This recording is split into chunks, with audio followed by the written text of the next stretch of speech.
ವಿಚಾರಕ್ಕೆ ಪರಿಷ್ಕರಣೆ ವಿಚಾರಕ್ಕೆ ಒಂದು ಬ್ಯಾಲೆನ್ಸ್ಡ್ ಒಪಿನಿಯನ್ ತೆಗೆದುಕೊಳ್ಬಿಡೋಣ. ಸಮೀವುಲ್ಲಾ ಸರ್, ಈ ಪರಿಷ್ಕರಣೆ ಅನ್ನೋದು ಅನಿವಾರ್ಯ ಇತ್ತು, ಬಿಜೆಪಿ ಕೂಡ ಒಪ್ಕೊಳ್ಳುತ್ತೆ ಅದನ್ನ. ಆದ್ರೆ ಟೈಮಿಂಗ್ ಬಗ್ಗೆ ಪ್ರಶ್ನೆ ಅಪ್ಪ. ಮಾಡೋಕೆ ಗ್ಯಾರಂಟಿ ಅನುಷ್ಠಾನಕ್ಕೆ ಮುಂಚೆನೂ ಆಪ್ಷನ್ ಇತ್ತು, ಆದ್ರೆ ಈಗ ಮಾಡ್ತಾ ಇರೋದು ಆಬ್ವಿಯಸ್ ಡೌಟ್ಗಳು ಕ್ರಿಯೇಟ್ ಆಗುತ್ತೆ. ಗ್ಯಾರಂಟಿ ಹೊರೆ, ಹಾಗಾಗೇನೆ ಪರಿಷ್ಕರಣೆ ನೆಪ. ಸುಮಾರು 14 ಲಕ್ಷ ಕಾರ್ಡ್ಗಳು, ಅಂದ್ರೆ 35 ಲಕ್ಷ ಅದರ ಫಲಾನುಭವಿಗಳು. ಆ ಕಾರ್ಡ್ಗಳಿಗೆ ಕೇಂದ್ರದಿಂದ ಅಕ್ಕಿ ಬರಲ್ಲ, ಅದರ ಪೂರ್ತಿ ಹಣವನ್ನ ರಾಜ್ಯ ಸರ್ಕಾರ ಕೊಡಬೇಕು.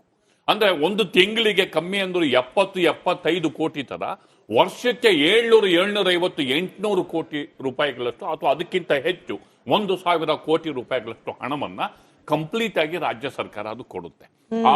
ಆ ರೇಷನ್ ಕಾರ್ಡ್ಗಳನ್ನ ಕೇಂದ್ರ ಸರ್ಕಾರ ಪರಿಗಣಿಸಿಲ್ಲ, ಅದು ಎಕ್ಸೆಸ್ ಅಂತ ಪರಿಗಣಿಸುತ್ತೆ. ಹೀಗಾಗಿ ಕೇಂದ್ರದಿಂದ ಬರುವ ಹಣಕ್ಕಿಂತ ಎಕ್ಸ್ಟ್ರಾ ಸುಮಾರು 1,000 ಕೋಟಿನೋ 1,500 ಕೋಟಿನೋ ರಾಜ್ಯ ಸರ್ಕಾರ ಕೊಡಬೇಕಾಗಿ ಬರುತ್ತೆ ಅಡಿಷನಲ್ ಆಗಿ ಅನ್ನೋದೊಂದು ಪಾಯಿಂಟ್ ಇಲ್ಲಿ ರಿಸರ್ವ್ ಮಾಡ್ತೀವಿ. ಒಂದು BPL ಕಾರ್ಡ್ಗಳು ಅಕ್ರಮವಾಗಿದ್ದಾವೆ ಅನ್ನೋದು ನಿರ್ವಿವಾದ. ಲಕ್ಷಾಂತರ ಇದೆ. ಕಡು ಬಡವರ ಹಣವನ್ನು, ಕಡು ಬಡವರ ಫೆಸಿಲಿಟಿಯನ್ನ ಉಳ್ಳವರು ಅದನ್ನು ತಿಂತಿದ್ದಾರೆ ಅಂದ್ರೆ ತೆಗಿಲೇಬೇಕು, ಅದರಲ್ಲೇನು ಅನುಮಾನವೇ ಬೇಡ. ಆದ್ರೆ ತೆಗೆಯುವ ಭರಾಟೆನಲ್ಲಿ ಬಡವರಿಗೆ ಅನ್ಯಾಯ ಆಗಬಾರ್ದು, ಇದು ಸರಿ. ಮತ್ತೆ ಇದು ರಾಜಕೀಯ ಜಟಾಪಟಿಯ ವಿಚಾರ ಆಗ್ಲೇಬಾರ್ದು. ಇದು ಜೊತೆಗೆ ಇಬ್ರು ಸೇರ್ಕೊಂಡು ಬಡವರಿಗೆ ಸಿಗೋ ತರದ ಚರ್ಚೆ ಆಗ್ಬೇಕೇ ಹೊರತು ಎಲ್ಲವೂ ಕೂಡ ಕೆಸರೆ ಎರಚಾದಕ್ಕೆ ಅದು ಇದಲ್ಲ, ಏನು ವೇದಿಕೆ ಆಗಬಾರ್ದು. ಇದು ಅತ್ಯಂತ ಮುಖ್ಯ. ವಾಸ್ತವವಾಗಿ ನನಗೆ ಬಂದಿರುವಂತಹ ಮಾಹಿತಿಯ ಪ್ರಕಾರ ಇಲ್ಲಿ ಈ ಕಾರ್ಡ್ಗಳನ್ನ ರದ್ದು ಮಾಡುವ ನೆಪದಲ್ಲಿ, ಫಾರ್ ಎಕ್ಸಾಂಪಲ್ ಏನಾಗುತ್ತೆ, ನಾನು ಯಾರೋ ಒಬ್ಬ BPL ಕಾರ್ಡ್ ಇರುತ್ತೆ, ನಾನು ಒಂದು ಸಣ್ಣ ಲೋನ್ 5,000, 10,000, 50,000 ಊರುಗಳಲ್ಲಿ ಲೋನ್ ಬೇಕಿದ್ರು ಕೂಡ IT ರಿಟರ್ನ್ ಅನ್ನು ತೋರಿಸ್ಬೇಕು. ಹೌದು, ಆ IT ರಿಟರ್ನ್ ಅವ್ನು ತೋರಿಸ್ತಿದ್ದ ಹಾಗೇನೆ ಟಕ್ ಅಂತ BPL ರದ್ದಾಗ್ಬಿಡುತ್ತೆ, ಆಟೋಮೆಟಿಕಲಿ ರದ್ದ. ಆತ ಎಷ್ಟು ತಗೊಂಡಿರ್ತಾನೆ, ಏನೋ ಒಂದು 50,000ಕ್ಕೋ ಲಕ್ಷಕ್ಕೋ 50,000 ರೂಪಾಯಿ ಆತ IT ರಿಟರ್ನ್ 50,000 ಅದೇ ದೊಡ್ಡ ಅಮೌಂಟ್. ಅಲ್ಲೇನೋ ಸೈಕಲ್ ಶಾಪ್ ಇಡೋಕ್ಕೋ, ಈ ವರ್ಕ್ ಶಾಪ್ ಇಡೋದಕ್ಕೋ, ಒಂದು ಸಣ್ಣ ಬಿಸ್ನೆಸ್ ಮಾಡೋದಕ್ಕೂ ಒಂದು ಸಣ್ಣ ಟ್ರಾನ್ಸಾಕ್ಷನ್ ಅನ್ನು ತೋರಿಸ್ತಿದ್ದ ಹಾಗೇನೆ ಆತನ BPL ಕಾರ್ಡ್ ರದ್ದಾಗುತ್ತೆ. ಇಡೀ ಕುಟುಂಬದ ರದ್ದಾಗ್ಬಿಡುತ್ತೆ. ಆ ಅಕ್ಕಿ ಮೇಲೆ ಅವನಿಗೆ ಇನ್ನೂ ಇನ್ಕಮ್ ಇರಲ್ಲ, ಅವನಿಗೆ ಏನೇನೂ ಇರಲ್ಲ. ಆ ಕುಟುಂಬದ ಮೇಲೆ ಮಗಳು, ತಂದೆ, ತಾಯಿ ಎಲ್ಲರೂ ಕೂಡ ಇರ್ತದೆ.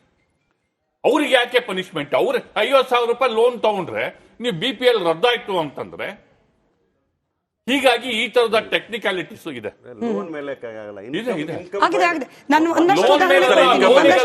ಐಟಿ ರಿಟರ್ನ್ಸ್ ತೋರಿಸಿದಾಗ, ಲೋನ್ ತಗೊಂಡಿದ್ದಕ್ಕಲ್ಲ ಐಟಿ ರಿಟರ್ನ್ಸ್ ತೋರಿಸಿದಾಗ 1,20,000 ಮೇಲೆ ಇನ್ಕಮ್ ಇದ್ರೆ ರದ್ದಾಗ್ತದೆ. 1 ಲಕ್ಷ ಲೋನ್ ತಗೋತಾನೆ. ಲೋನ್ ತಗೊಳ್ಳೋದು ಆಮೇಲೆ ಪ್ರಶ್ನೆ.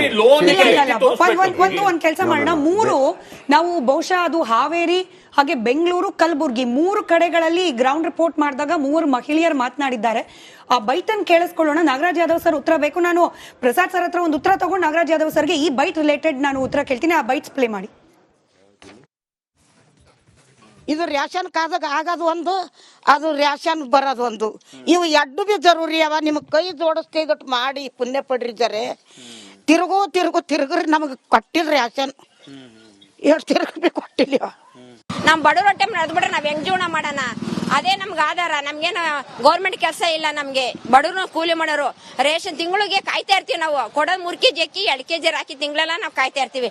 ದಯವಿಟ್ಟು ರೇಷನ್ ಕಾರ್ಡ್ ಕ್ಯಾನ್ಸಲ್ ಮಾಡಬೇಡಿ. ಯಾಕಂದ್ರೆ ಇದು ರೇಷನ್ ಕಾರ್ಡ್ ಚಾಲು ಮಾಡ್ಬೇಕ್ರಿ. ನಾವು ಕಡು ಬಡವರು ರೀ, ನಮ್ಗೆ ದವಾಖಾನಿಗೆ ಬೇಕು, ಮಕ್ಕಳಿಗೆ ಗಂಡ ಮಾನಸಿಕ ತಜ್ಞನು ಬೇಕ್ರಿ. ನಮ್ಗೆ ರೇಷನ್ ಕಾರ್ಡ್ ಚಾಲು ಮಾಡಿಕೊಡ್ರಿ. ನಮ್ಗೆ ಆಸ್ಪತ್ರೆಗೆ ಬೇಕ್ರಿ ರೇಷನ್ ಕಾರ್ಡ್. ಅಂದ್ರೆ ಅವರು ಪಾಪ ಮಾನಸಿಕವಾಗಿ ಅವ್ರು ಬಳಲಿದ್ದಾರೆ ಅಥವಾ ಸಂತ್ರಸ್ತ ರೋಗಿ ಅನ್ನೋಕೆ ಮಾನಸಿಕ ತಜ್ಞ ಅಂದ್ರು. ಎನಿವೆ, ಈ 3 ಪ್ರತ್ಯೇಕ ಪ್ರಕರಣ ನಾನು ಹೇಳ್ಬಿಡ್ತೀನಿ ನೋಡಿ. ಒಂದ್ ಕಡೆ ರಾಜಗೋಪಾಲ್ ನಗರ ಆದಾಯ ತೆರಿಗೆ ಕಟ್ಟಿದ್ದಾರೆ, ITR ಫೈಲ್ ಮಾಡಿದ್ದಾರೆ, ಕಟ್ಟಿದ್ದಾರೆ ಅಲ್ಲ ಫೈಲ್ ಮಾಡಿದ್ದಾರೆ ಅನ್ನೋ ಕಾರಣಕ್ಕೆ ರದ್ದಾಗಿದೆ ಅಂತ ಕಾರಣ ಹೇಳ್ತಿದ್ದಾರಂತೆ. ಅವ್ರಿಗೆ ಆದಾಯನೇ ಇಲ್ಲ. ಇನ್ನೊಂದ್ ಕಡೆಯಲ್ಲಿ ಬಟ್ಟೆ ಅಂಗಡಿ ಇಟ್ಕೊಂಡಿದ್ದಾನಂತೆ ಮಗ, GST ಕಟ್ಟಿದ್ದಾರೆ ಅಂತ ಹೇಳಿ ತಾಯಿಗೆ ಈಗ ಅಕ್ಕಿ ಕೊಡ್ತಾ ಇಲ್ಲ ಅನ್ನೋದು. ಮತ್ತೊಂದ್ ಕಡೆ 8 ಎಕರೆ ಏನೋ ಪಾಳ್ ಭೂಮಿ ಇದೆಯಂತೆ, ಪಾಳ್ ಭೂಮಿ ಅದು 8 acre, it's beyond the limit of BPL ಅನ್ನೋ ಕಾರಣಕ್ಕೆ ರದ್ದು. ಪ್ರಸಾದ್ ಸರ್, ಇದೇ ಗೊಂದಲ ಆಗಿರೋದು ನೋಡಿ. ಒಂದು ಸರಿಯಾದ ಮಾನದಂಡವನ್ನ ಫಿಕ್ಸ್ ಮಾಡಿ ಅದನ್ನ ಪರಿಶೀಲನೆ ಮಾಡಿ ರದ್ದಾಗಿದ್ದಿದ್ರೆ ಬಹುಶಃ ಇಷ್ಟು ಗೊಂದಲ ಇರ್ತಿರ್ಲಿಲ್ವಾ ಅಂತ ಹೇಳಿ. ಹೋದ ಇನ್ಸ್ಟ್ರಕ್ಷನ್ ಅನ್ನ ಯಥಾವತ್ತಾಗಿ ಕಾಪಿ ಮಾಡೋಕ್ ಹೋಗಿ ಅಧಿಕಾರಿಗಳು ಎಡವಟ್ಟು ಮಾಡ್ಕೊಂಡ್ರ? ನಿಮಗೆ ಮುಖ್ಯವಾಗಿ ಕರ್ನಾಟಕ ರಾಜ್ಯದಲ್ಲಿ ಅತಿ ಹೆಚ್ಚು ಇರ್ತಕ್ಕಂಥ ಬಡ ರೈತರ ಬಗ್ಗೆ ಒಂದು ದೊಡ್ಡ ವಿಚಾರವನ್ನ ಹೇಳ್ತೀನಿ. ಇವತ್ತು 7 ಎಕರೆ ಜಮೀನು ಮೇಲ್ಪಟ್ಟಿರ್ತಕ್ಕಂಥವ್ರಿಗೆ ನೀವು ಏನಾದರೂ BPL ರದ್ದು ಮಾಡೋದಾದ್ರೆ, ಹಾಗಾದ್ರೆ ಈ ವರ್ಷ ಮಳೆ ಬರಲಿಲ್ಲ, ರೈತ ಹಾಕಿರ್ತಕ್ಕಂಥ ಬೆಳೆ ಹಾಳಾಗುತ್ತೆ. ಅವ್ನ ಜೀವನ ನೋಡ್ಕೊಳ್ಳೋರು ಯಾರು? ಒಂದು ಮಾತನ್ನು ಸ್ಪಷ್ಟವಾಗಿ ಹೇಳ್ತಾ ಇದ್ದೀನಿ, ನೀವು ಅವತ್ತು ಕೊಟ್ಟಂತ ಭರವಸೆಗಳೇನಂತ ಇತ್ತು? ಉಚಿತ ಯೋಜನೆಗಳಲ್ಲಿ ನಿನಗೂ ಫ್ರೀ ನಾವು ಹೇಳಿದ್ವಾ ಅವತ್ತು? ಹೇಳಿರ್ತಕ್ಕಂಥವ್ರು ನೀವು. ಆಗಲೇ ಸಮೀವುಲ್ಲಾ ಸರ್ ಹೇಳ್ದಂಗೆ ಕೇವಲ 50,000 ಟ್ರಾನ್ಸಾಕ್ಷನ್ ಆದ್ರೆ ಸಾಕಷ್ಟು ಜನಕ್ಕೆ ಇವತ್ತು IT ಬೇಕೇ ಬೇಕು. IT ಕೊಡ್ಲಿಲ್ಲ ಅಂತಂದ್ರೆ ನಿಮ್ಗೆ ಯಾವ್ದಾದ್ರು ಸಿಕ್ಕಲ್ಲ. IT ನಿಮ್ಗೆ ಏನಾದ್ರು ನೀವು ಕೊಡ್ಲಿಲ್ಲ ಅಂದ್ರೆ ಒಂದು ಟ್ರಾನ್ಸಾಕ್ಷನ್ ಅಲ್ಲಿ 50,000 ರೂಪಾಯಿ ನೀವು ಟ್ರಾನ್ಸಾಕ್ಷನ್ ತೋರಿಸಿದ್ರೆ ಅವನು BPL ಕಟ್ಟು. ಎಲ್ಲದಕ್ಕಿಂತ ಮುಖ್ಯವಾಗಿ ಇವತ್ತು ನೀವು ಇಷ್ಟು ದಿನದ ನಂತರ 2013ರಿಂದ 18 ತನಕ ನೀವೇ ಇದ್ರಿ. ಅವತ್ತಿವೆಲ್ಲ ಈ BPL APL ಕಾರ್ಡ್ ವಿಷಯದಲ್ಲಿ ಅವತ್ತಿತ್ತು, ಅವತ್ತು ಮಾತಾಡಲ್ಲ. ಮೊನ್ನೆ ಚುನಾವಣೆ ಆಗೋ ತನಕ ಮಾತಾಡಲ್ಲ. ಇವತ್ತೇ ಯಾಕೆ ಮಾತಾಡ್ತಾ ಇದ್ದೀರಾ? ಇದು ಇವರೆಲ್ಲ ಹಿಡನ್ ಅಜೆಂಡಾ ಮೊದಲೇ ಇತ್ತು.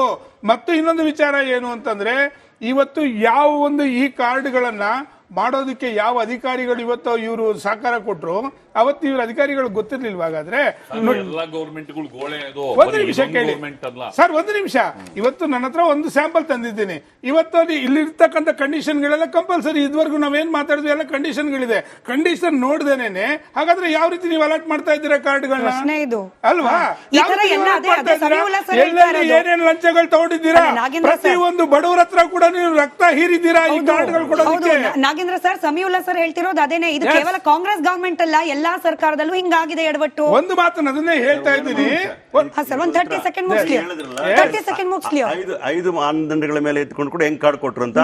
ಅದಕ್ಕೆ we are coming to the root of the problem. ಏನ್ ಗೊತ್ತಾ, ಯಾರ್ಯಾರು ಈ ರೀತಿ ಯಾವ ಡಿವಿಷನ್ಗಳಲ್ಲಿ ಯಾವ ತಾಲೂಕುಗಳಲ್ಲಿ ಈ ರೀತಿ ಕೊಟ್ಟಿದ್ದಾರೆ. ಒಂದು ಉದಾಹರಣೆಗೆ ಹೇಳ್ಬೇಕು ಅಂದ್ರೆ ಕೆಲವು ಅಸೆಂಬ್ಲಿ ಕ್ಷೇತ್ರಗಳಲ್ಲಿ 90% BPL ಕಾರ್ಡ್ ಅಂತ ಕೊಟ್ಟಿದ್ದಾರಂತೆ. ಹೇಗಾಗ್ಲಿಕ್ಕೆ ಸಾಧ್ಯ? ಒಂದ್ ನಿಮಿಷ ಇರಿ. ಅದಕ್ಕೆ ಯಾರು ಅಧಿಕಾರಿಗಳು ಇದ್ರ ರೀತಿ ಅಂತ ನೀವು ಹೇಳಿದ್ರೆ ಲಂಚ ಅಂತೇಳಿ, ಲಂಚ ಹೊಡೆದು ತಗೊಂಡು ಕಾರ್ಡ್ ಕೊಟ್ಟಿದ್ರೆ ಅಂತವ್ರ ಮೇಲೂ ಕ್ರಮಗಳಾಗ್ತವೆ. ಅನರ್ಹರಿಗೆ ಕಾರ್ಡ್ ಕೊಟ್ಟಿದ್ರೆ ಕ್ರಮ ಕೈಗೊಳ್ಳಬೇಕು. ಅದಕ್ಕೆ ರಚನಾತ್ಮಕವಾಗಿ ವಿರೋಧ ಪಕ್ಷಗಳು ಕೆಲಸ ಮಾಡಿ ಕೈ ಜೋಡಿಸಬೇಕು. ಅರ್ಹರಿಗೆ ಕೊಡುವಂತ ಧ್ವನಿ ಆಗ್ಬೇಕು ಹೊರತು ಅನರ್ಹರಿಗಿದ್ರೆ ಅದ ಇರ್ಲಿ ಬಿಡು ಅಂತ ಹೇಳ್ತಕ್ಕಂಥದ್ದು ಎಷ್ಟು ದೋಷದಿಂದ ಕೂಡಿದೆ ಅಂತ ನೀವು ಯೋಚನೆ ಮಾಡಿ. ನಿಮ್ಗೆ ಉತ್ತರ ಬರ್ತೀನಿ.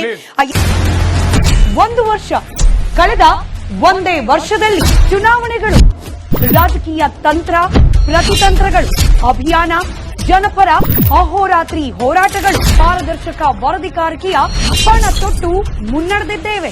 1 ವರ್ಷದ ಸಂಭ್ರಮದ ಜೊತೆಗೆ ಜವಾಬ್ದಾರಿ ಕೂಡ ಹೆಚ್ಚಾಗಿದೆ.